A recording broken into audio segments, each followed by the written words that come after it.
Good morning. Happy Thursday. Thanks for joining us live on WCNC Plus at 7:30. I'm Lisa Washington. As we brace for more hot temperatures this summer, it may surprise you to learn that not every part of Charlotte feels heat the same way.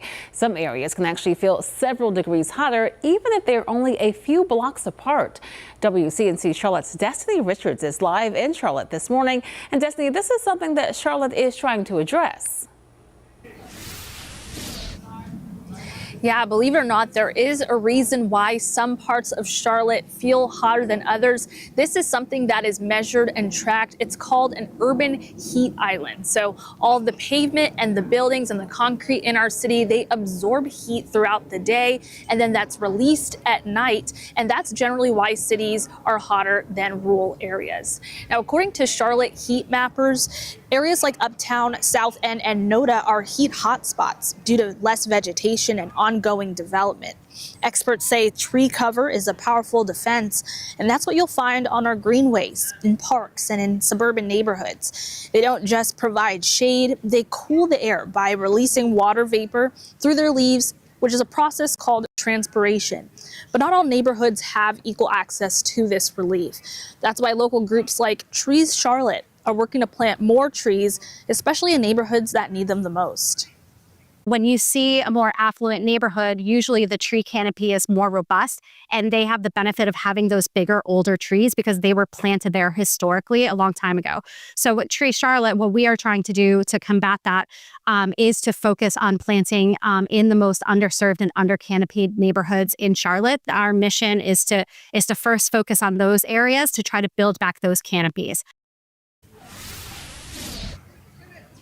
Yeah, TreesCharlotte does a lot of outreach. They have planting events, tree planting events. They do tree giveaways. This all happens between September and March, which is the best time to plant trees. And then they also do their own efforts, and they can only plant on private property. So they actually ask people to reach out to them if their neighborhood, their school area needs more trees in the area, and you can reach out to them. We have information on how to do that in this story on the WCNC Charlotte News app. Ben, Lisa. And so, Destiny, you mentioned that they have this heat mapping data. How does that help the city to respond to that extreme heat? I guess they're determining where they want to plant the trees.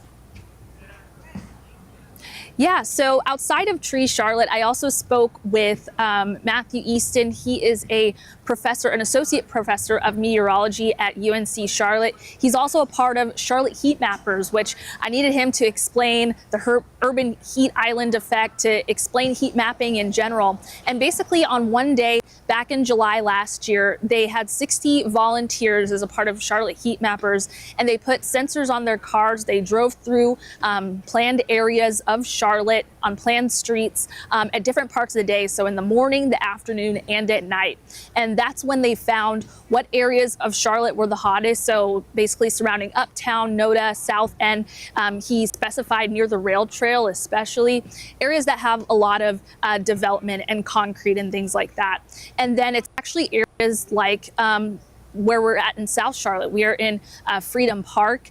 So our parks, greenways, golf courses even, and then neighborhoods surrounding there have better tree cover. So all of this data isn't just to, track temperatures, it's also to help guide solutions in the city. And there are a couple ways that this data is used. And one of them is help city and nonprofits decide where to plant trees. So that's why we spoke with TreesCharlotte to find out what they're doing. This information helps inform that. It also informs plans for green roofs, shade structures, and cooling stations throughout the city. And then it exposes heat inequality. So areas of Charlotte in the wedge, as it's called, or sorry, not the wedge, the arch, which is North Charlotte, West Charlotte, East Charlotte. Those are the communities where there might be historic redlining, racial and socioeconomic inequality that has led to fewer trees, a lot of development happening, and just not as much tree canopy as you would see in neighborhoods like Myers Park with large giant oak trees that have been around for a long time. So all of this is just helping to inform the city as well as nonprofits who are doing the work to try to basically make Charlotte more sustainable as we continue to have really hot summers. Heat inequality. Never heard that term before, right, Destiny? Thank you so much for explaining that.